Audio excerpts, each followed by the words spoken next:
And we are live. So yay, thank you so much for joining us. This is another episode of my Another Way to View Reality podcast. So the purpose of this podcast is all about sharing different perspectives on how we view our everyday lives. So I'm thrilled to have joining us today Nicola Henderson from the Sun Coast in Australia, right? Did I get that right? Okay, fantastic. Sunshine Coast. Yeah, of course, I'm such an American. Sunshine, I need to get over there so that I can like feel it, and then I'll never mess it up because I hear it's gorgeous over there. Amazing. Yeah. Yeah. So thank you so much for joining us. We met through Spiritual Biz Coaching, Kimberly Masca Media, because we are both spiritual entrepreneurs. So that's pretty exciting. And I know when I first started, her whole thing was that she wanted to help 5,000 spiritual entrepreneurs launch their careers. So you and I are two of those 5,000.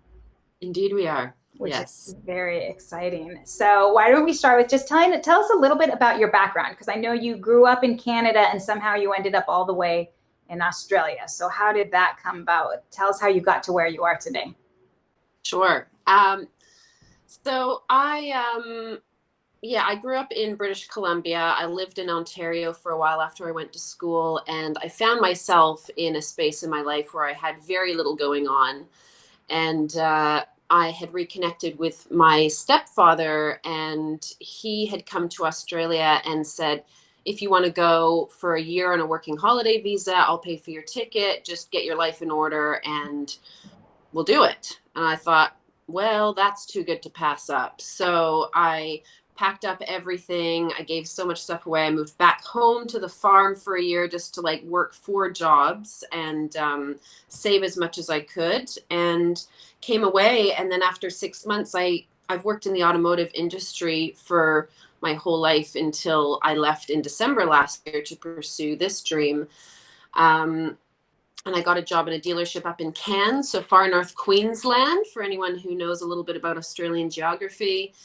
And they sponsored me. So then I got my permanent residency, and I've been here for 10 years now. And I'm now on the Sunshine Coast, which is just north of Brisbane. One of the most beautiful places. Yes. Yeah. So why Australia? I just have to ask. I mean, I know you said it was your uncle, I guess, had offered that, but why Australia? Well, he came here, and it was a life-changing experience for him. He was in his 50s when he came here, and he met his third wife and traveled around and like worked on boats and did all the things. And it's such a spectacular country. There's so much to see and do. And yeah, it's just a great experience. And it's so far away as well. Everyone thinks it's really scary and dangerous, but it's not really. It's just like any other first world country, shall we say? Yeah, the only things that scare me is the flying bugs, but we have flying bugs down in Florida, so I guess, they're everywhere. Yes. So today we're talking about awakening to the 5th dimensional perspective, which I know is your area of expertise. So I'm so excited to hear about this because I certainly don't know much about this. And I know the people who have been following my podcast don't know much about this. So let's start with, tell us what this 5th dimension is. Okay. Like, what does that mean? Having a 5th dimensional perspective on life means that you no longer experience the world as affecting you. So you no longer play the victim or blame others or other things that happen, events that happen around you for your own experience. It's really all about taking responsibility for being a creator being, and then in that understanding that with this shift and this understanding of the actual order of things and the truth, you create your reality. So the power comes back to you. It is not out there, it is within. Interesting. So it's a bird's eye perspective. Yeah.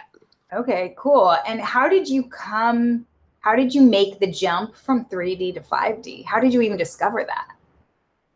Well, I suppose I'll first say that it is not, you don't sort of start off at 1D and you go to 2 to 3 to 4 to 5. They're all happening at the same time. They're all expressions of the one. And I suppose, it's funny. I was thinking earlier, in my early 20s, I read this book called, I can't remember the title of it, but it was by Elizabeth Lesser. And I knew it was really big and I loved it. But the actual meaning of everything in the book didn't really sink in until I had my awakening last year. But one line that's always stood out to me in that is the soul comes to earth to learn lessons. Mm-hmm. And I thought, that makes so much sense to me. So in my still asleepness, I still knew there was some resonance within me that knew that that was the truth, but I didn't see the bigger picture of it. Last year, when I had my awakening on the eve of my 36th birthday, which I feel is quite, it's worth mentioning. Numbers are, they 3 and 6. 3 is the number of the universe. 369. Yes. Oh yeah, I'm a big fan of 3. Everything I do is in 3s. So yeah. So, yes, I had my big awakening, and it was really this understanding that Earth is an experimentation in consciousness, that our DNA is technology. We are essentially technology and programmed a certain way, not for we are on Earth, we feel programmed and conditioned through different, how we grow up and through society. But the 5th dimensional perspective is sort of like busting through that and seeing so life is not just about waking up, going to work, making money to pay the bills. Hopefully you do something that makes you feel happy. Like if you enjoy painting, or you love to run, or you enjoy cooking, whatever it is, to get some enjoyment out of life. That's very 3rd dimensional. And you go about and somebody does something, cut you off in traffic, and it's just like, rah, how dare you? Or your boss yells at you about something, and it's just like, how dare you, so it's like the world's out to get you. But in understanding that we're here as a soul to expand our consciousness.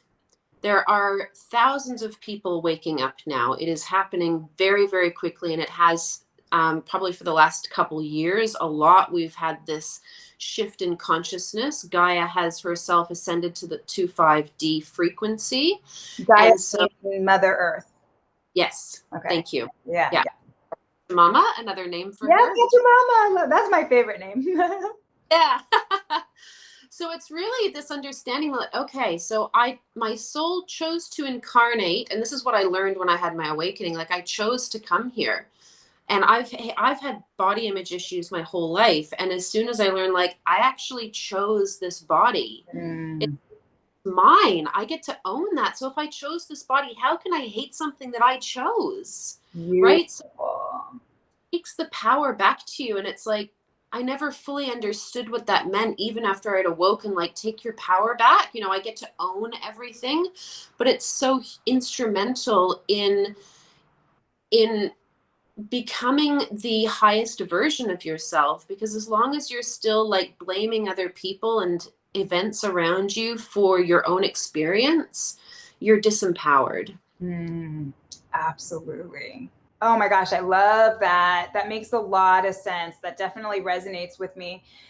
So what would you, and I know that in this idea of empowerment is big to your work and to what you kind of help your clients do. So I feel like there's this misperception that 5D means once you're creating your own reality, nothing ever goes wrong.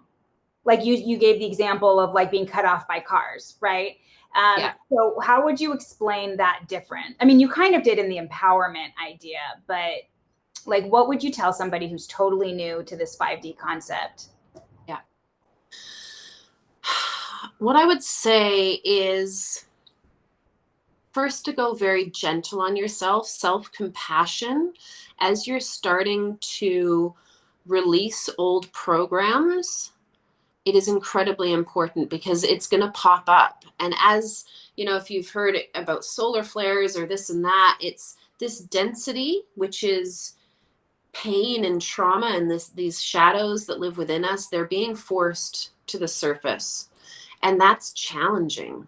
That is hard, because even as someone who has awakened to some level, you still get caught in those trappings, but it's really going, okay, I don't have to fall back on my addictive tendencies to move through this. I can actually just sit with this feeling and feel it and go,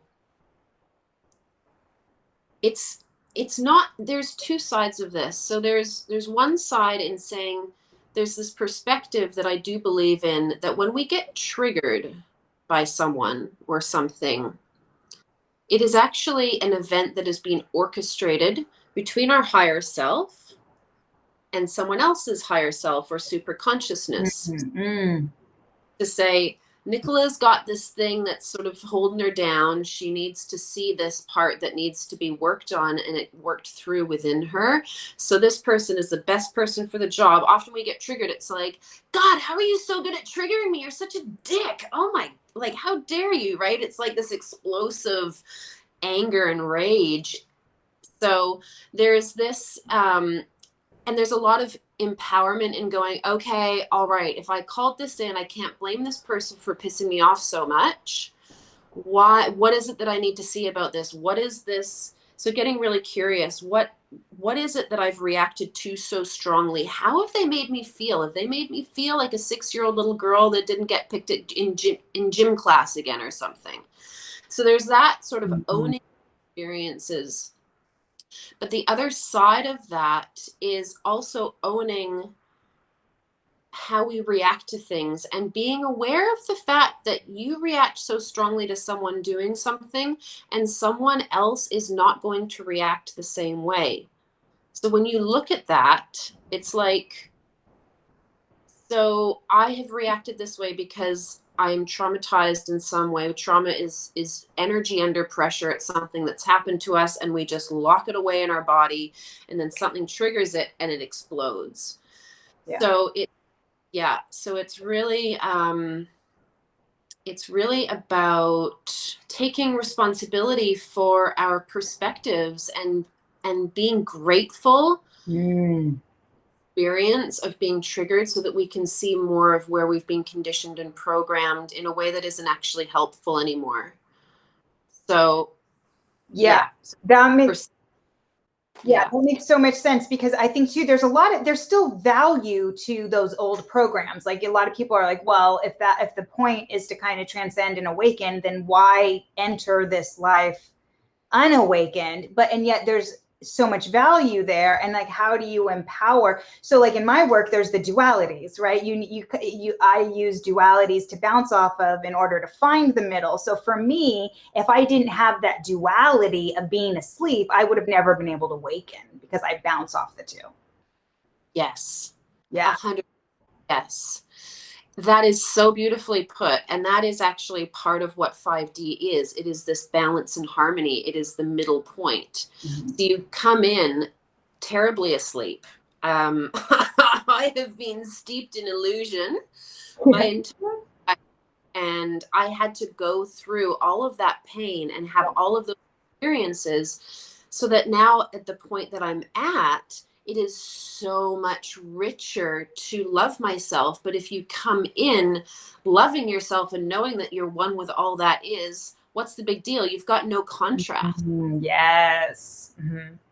So and that is the whole point of Source, God, the universe, creator, is going, his question is why? What is the purpose? What is love? What am I? And that is the first dimension. Is it all right if I go into the dimensions really briefly? Oh, yes, please explain all of that. Yeah. So Source, God, Creator is like the first dimension. So if you picture like a little bobble, he says, what am I? What's the purpose? And he splits into two, positive and negative. Duality. Right? Love it. Yes, girl. Mm-hmm. Duality. The third dimension is this then splits into a third bobble. So we've got a triangle now, and they're all connected, three. And this third dimension is here so that we can witness duality and polarity and learn from that. Earth is all about duality and polarity, right? Masculine and feminine, light and dark, good and bad. arrogance and worthlessness. There's some like real common polarities that people struggle with, and even just knowing what they are is a massive game changer. I would say even just knowing that you chose to incarnate on earth to experience new things, and it is a set agenda before you come in. You choose your family, you choose your body, you choose when you come in, which is how astrology works, and you are immersed in this society of polarity and beauty, incredible beauty, right? And like incredible suffering that we feel when someone breaks our heart, but also like the love and the joy that we get to feel when we're on the highs. And it's such a large spectrum of our experiences here. But there's what is this common saying? It might even be a Woody Allen saying, I'm not sure. It's to do with suffering. Oh darn, I can't remember it. But Woody Allen. Oh, I'm intrigued now. I have to look that up. I should know that because I'm in New York. I should know everything. Yeah. Woody Allen. Did you ever go to the Carlisle? He played live there at the hotel. No. Oh my gosh, I didn't even know about that. No, I had my nose knee deep in theater, so I didn't expand to film until he was long gone. But I love the way you described this beautiful image, by the way, of the triangle too, and kind of that being Mother Earth and kind of the purpose of Earth. Yes. And you also, did you want to elaborate on the purpose of Earth? Yes, Earth School. And we all have roles to play. So you're playing a role for me, and I'm playing a role for you, and someone triggers me, and they're simply playing a role. My mother, I chose my mother and my father. Some people have amazing relationships, and some people have zero relationships with their parents, right? But that's all part of the experience that they chose to have on Earth. So as soon as you can start to understand that Earth is literally a playground and we are all playing, it really allows you to detach from being so immersed in the pain and suffering that can also come through from being on Earth, right? When you feel so separated, so many people feel lonely, and this sense of separation is debilitating. And I would say that my one key thing in what I teach with my coaching is connecting to something greater than yourself. And the beautiful thing with spirituality is it is not dogmatic. And by dogmatic, I mean there is no one size fits all. You don't have to do it this way. Mm-hmm. If your truth is this way, that's all good. You get to believe that. And it's as long as you're in alignment with your truth and you have found this connection to something greater than yourself, which is always within. We all have this divine spark within us, but a lot of people have forgotten, and the awakening is going, holy crap, there is so much more to life than I ever realized. And now everything makes so much more sense to me. Yes, yes. And that divine spark too, I love to relate back to Christianity, because that's what, at least in America, is definitely the dominant background. You know, he says we are made in his image. We are all a part of that. So I love that divine spark is part of the larger whole, the source, if you will, that is within us. Nicola, this is so good. I love the way you're describing this in such a way that I feel like people can understand. And I want to pull in the galactic perspective, the galactic point of view, because I know that this is all leading in, and you have a background kind of in astrology, right? Mm-hmm. Yeah. So tell us how that all ties in. Yes. So I have had a keen interest in astrology for the last couple of years. So I've been studying that, as well as human design, and they do tie in together. And their astrology, how that works for anyone who, I mean, everyone knows what their sun sign is, right? But it's basically a snapshot of the sky at your time of birth, and each planet influences your life in a certain way depending on where it was and what sign it was in at your time of birth. So Saturn is all about structure and discipline, and restriction. and time. He rules time and your bones. Okay. Mm-hmm. So where Saturn sits in your chart, you might feel some restriction around there. But of course, like we were talking about before, when you have pain and challenge and you get through that, there is a much richer gift available to you through the wisdom that you have gained through moving through that experience. It enriches your whole experience. So that's astrology. But in terms of the galactic perspective and the galactic purpose and our connection, what does that even mean? It's like one of my favorite words for starters, galactic. It just like, I love that word too. get so excited. Like, woo, what's going on? Who's talking about galactic things? Yeah. So, and that was part of the awakening, which is this woman that I follow, Elizabeth Wood. She is a seer and a scientist. She's an oracle, a psychic. She's brilliant and extremely grounded. And she said, 100% there are definitely aliens. She's a galactic anthropologist, so she is scientifically trained as an anthropologist as well. But because she has these psychic capabilities to see more, she can understand how the galactic evolution comes in with everything. Oh, wow. So for people who, like I was, until I learned things that can never be forgotten, it was always a question of like, is there aliens? Do they look like how they show you on the news? Do they come in spaceships? Are they good? Are they bad? Is the government lying to us about this? What's really going on? Like, I don't know. It's all just too weird. I'm going to just sort of allow it to be whatever it's going to be. Like, that was kind of my whole perspective. But now, in understanding the beings in our galaxy, there are loads of different beings, and some haven't been identified, of course, right?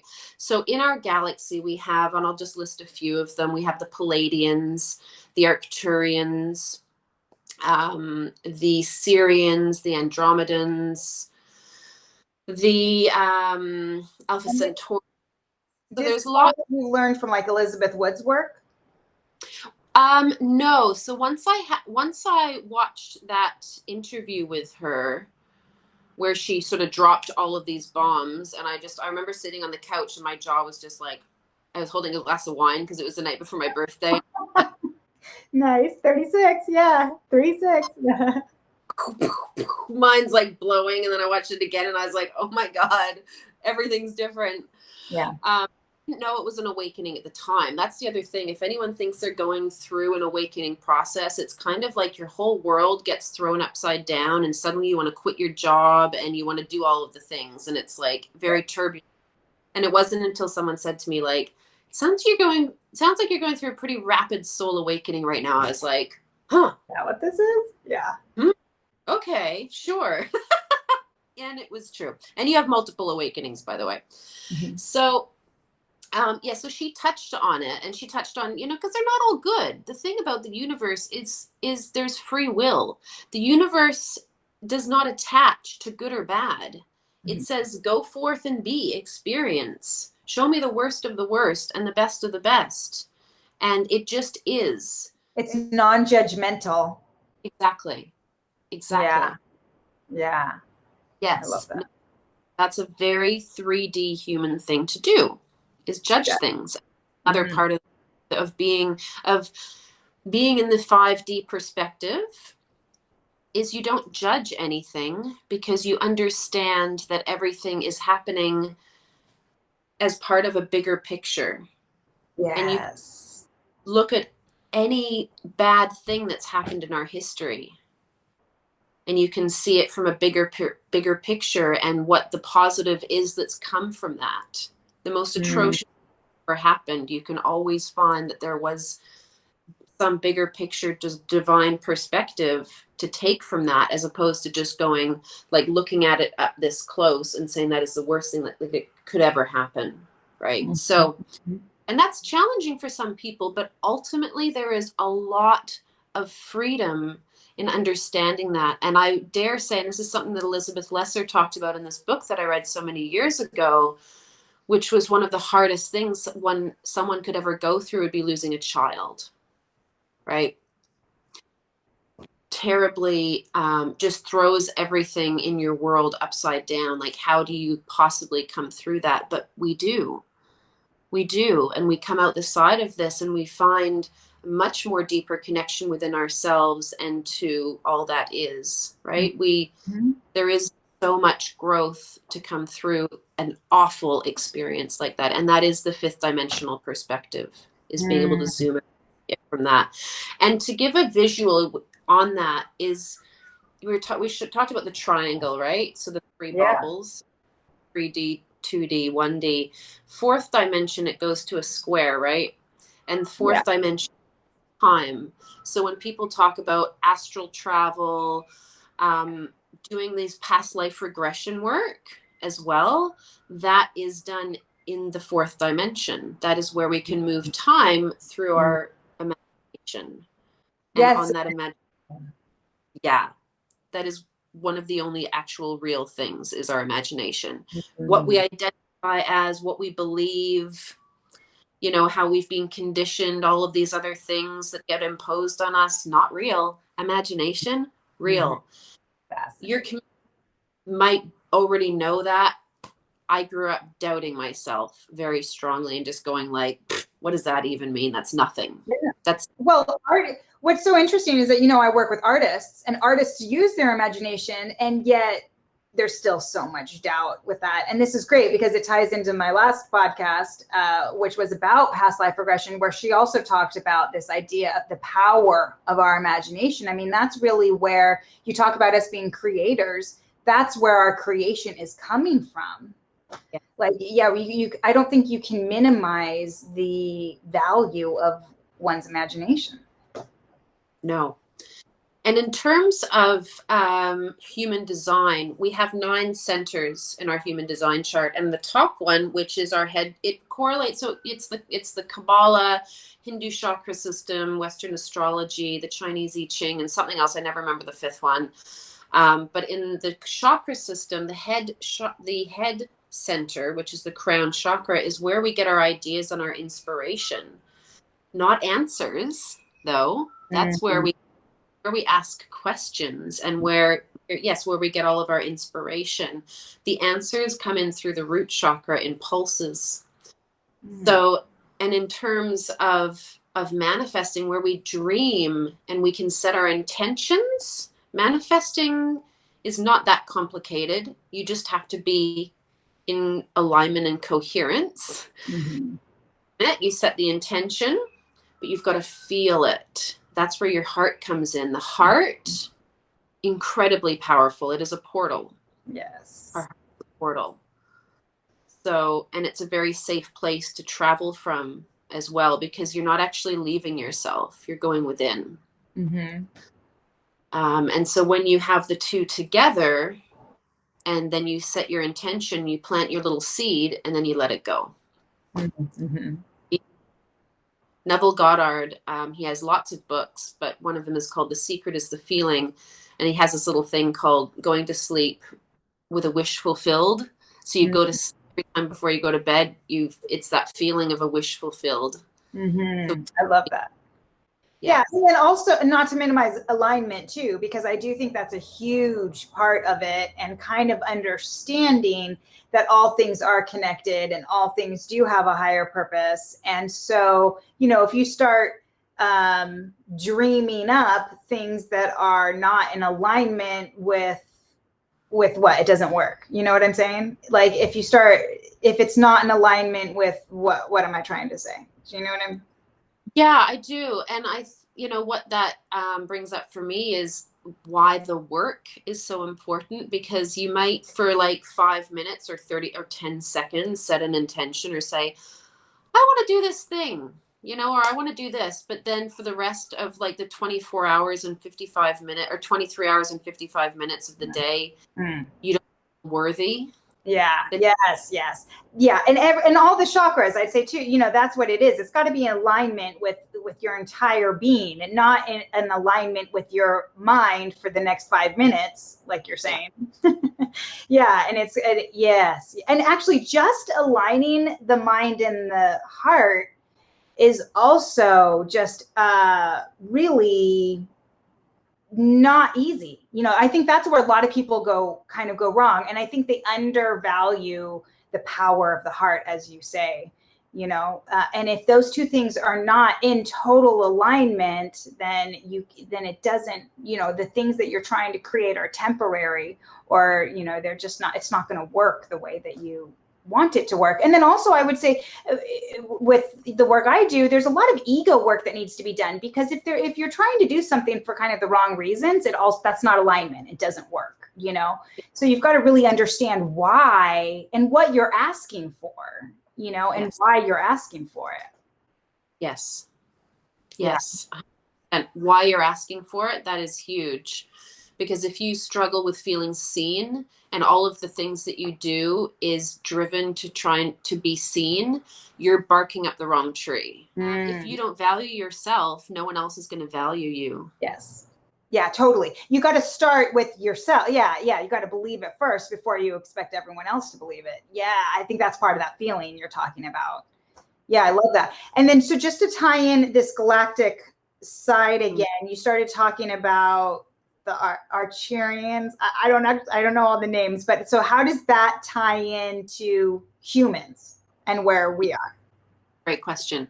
So this is an understanding from a book that I read by Judy Satori called Sunshine Before the Dawn. It's a channeled book, and channeling is really information that comes in from our guides or an ascended being, and it gets channeled. There's loads of channeled people out there who are channels that write books and do whatever, and it could be any sort of channeling. And she talks about, so I'll first start about why Earth is so important. Just because we're here in the third dimension doesn't make us less than beings that are in the fifth dimension. We all learn from one another. There is no better or worse. There is no higher. That's a judgment. And as we said, yeah. Yes. And Earth, it's not an ant farm down here. There's no point to anything. When we, as human beings, we have these 12 strands of DNA, 2 of which are only active. And I believe some people even say that there's more strands.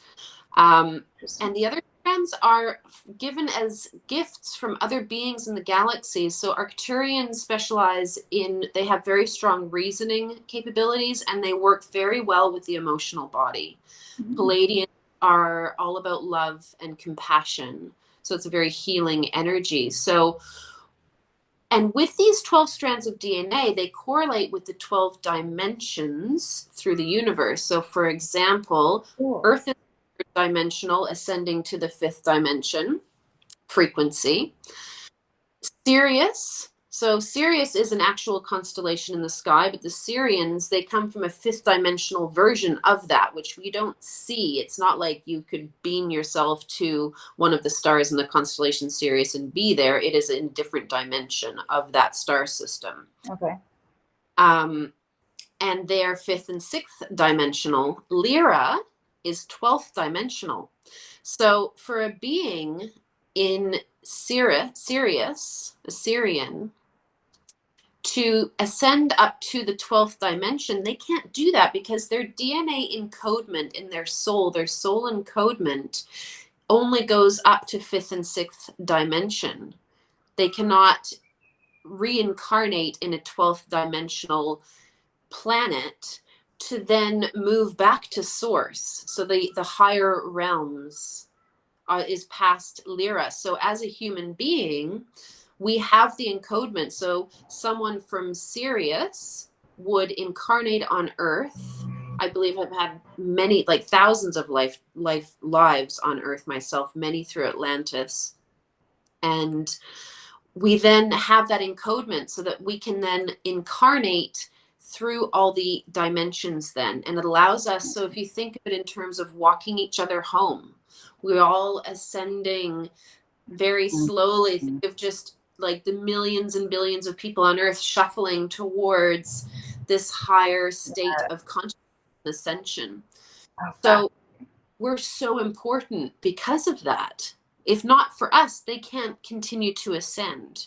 So they must incarnate. They choose to incarnate so that they can travel through the other dimensions. And fascinating, yes. So right now there is a lot of beings helping Earth and humanity to ascend in this process. There is so much supportive light energy coming in that even though it can still seem like there's doom and gloom and restriction and all of the things, and just here in Melbourne we've had 2 weeks of lockdown because this COVID cluster broke out or something. And really?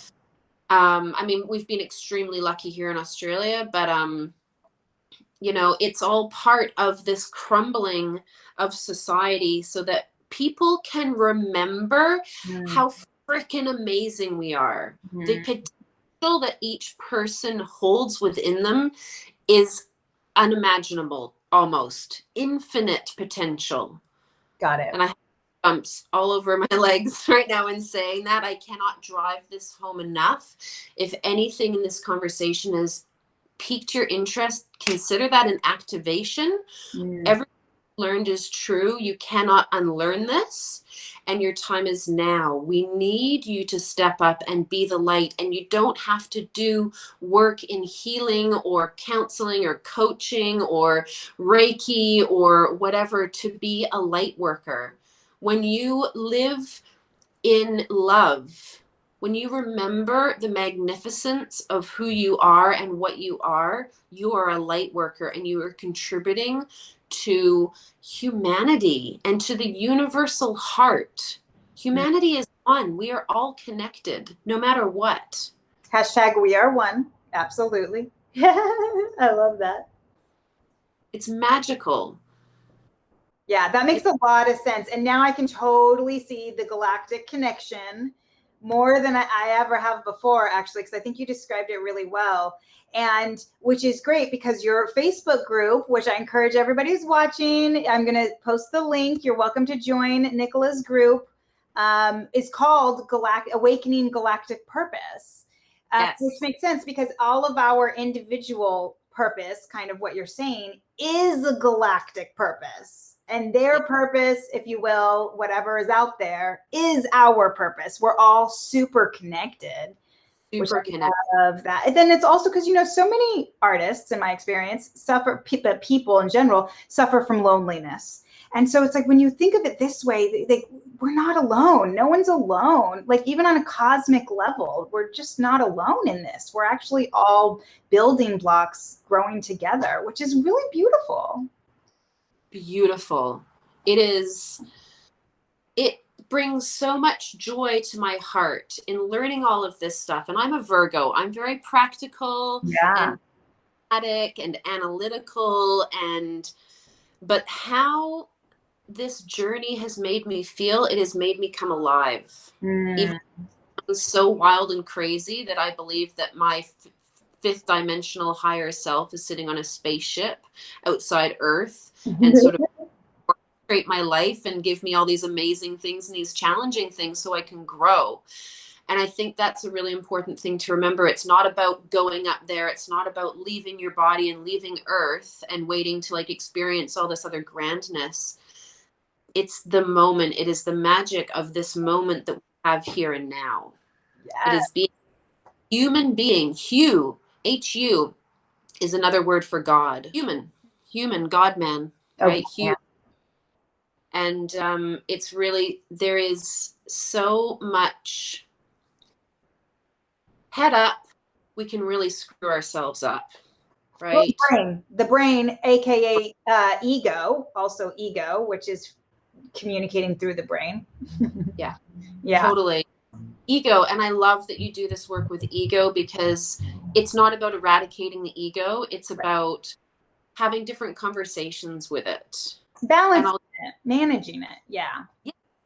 And I'll say for women as well, in the last part, and this is great for men to understand as well, women are cyclic beings, okay? So when we're on a cycle, our monthly cycle, the last quarter, which is our inner autumn, the inner critic voice is way louder than any other part of our cycles. So we're sort of battling with this, I'm crap, and this whole thing but the inner critic is there to make us do better. So it's all about having different conversations and redefining that. Okay, how can I fine tune what I do? And just even in that understanding, because that can often feel like ego, and ego is very wily and very tricky. Anything that feels frenetic and crazy is ego. When you're centered, aligned within yourself, you know that you are in the higher version of yourself, a higher perspective. Eckhart Tolle actually talks about in his book, The Power of Now, he talks about how he kind of envies women. I love to point this part out because of our cycles, actually, because the way he describes it is that there's an opportunity every month that it comes knocking at our door, whether we want it or not, to kind of like a reminder of ego, if you will, and of that kind of duality, in my words. And so it is kind of a constant reminder that it is cyclical, like all things in balance. And, people like to think that once I do all this work, once I awaken, then it's like, then everything becomes easy. I start, once you're in the 5D, I start manifesting my reality and life is easy. And it's like, no, as you said, there's multiple awakenings. And as I say, #development never ends. It is this ongoing thing. So it is kind of nice, if you want to look at it that way, that women do have this kind of constant reminder to pull us back into that, and when we learn to balance that, it's really powerful. 100%. Our cycles have been made to feel like gross and disgusting and inconvenient for so many years, and that is BS. It is actually it is an ego death every time we start to bleed. Exactly. And when we're on our cycle, the membrane in between our left and right hemisphere is actually 25% thinner. So we're like the downloads and the information that comes through and our connection to source and that sense of balance and oneness and introspection is much stronger in that. Well, magical. Yeah, beautiful. Oh, I love this.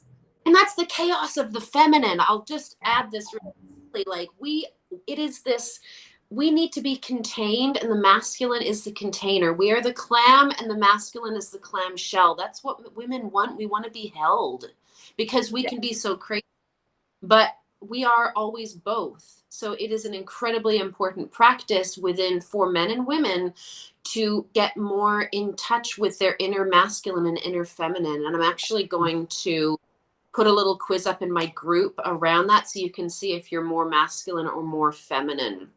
And then you can start to become aware of that, and I'll include some practices so you can start to open that up, because it's been a game changer for me. A game changer. Yeah. I was telling you earlier about it. I know, it sounds fun, actually. But yeah, it's this yin and yang balance, which, I think we all have within us. It's just sometimes we have to find, we're a little bit more masculine, a little bit more feminine. Cool. Well, I just kind of want to wrap us up here a little bit, but this has been so rich. There's so much. I feel like there's like 5 different topics in there that we could do a whole podcast on. But thank you so much for joining me and for breaking this down in a way that I feel like certainly I can understand more so than I have in the past. So any kind of final comments, anything else that you want to promote? I've got the link to your group, so check that out. That quiz sounds really awesome. I'm looking forward to that. And the exercises on balancing this yin and yang energy sounds really exciting. So final words, Nicola Henderson. Thank you. Final words are, if you think that there's something more and you suspect that you're special, but you hate to even think that out loud, you are, and there is. Trust in that and follow your nose. We're all incredibly special, but we often don't really give ourselves the opportunity to fully drop into that and honor ourselves for that. So I encourage you to do that. And I'm also going to be doing a giveaway for a coaching session with me, free one-on-one coaching session for 60 minutes. So I'll give you the link to that as well, so people can go on. There's a bit of an application form because I want to get a feel for you, and it will be chosen through the month of June. Okay, so I'll come back to you for the lucky winner who is successful, and put your heart and soul into it. I'm here to help people. I believe wholeheartedly in humanity and what we're here to accomplish, and that we are doing it. We're doing it. It is happening now. Yes, beautiful. Thank you so much. That sounds really awesome. I kind of want to sign up for that session because you're bringing in this galactic perspective. I mean, you can't get any bigger than that, people, so that's awesome. So thank you. And I will just finish, as I always do, with a reminder that there is always another way. And thank you for sharing your way and your perspective with us. And we will see you next time. Bye, everyone. Bye.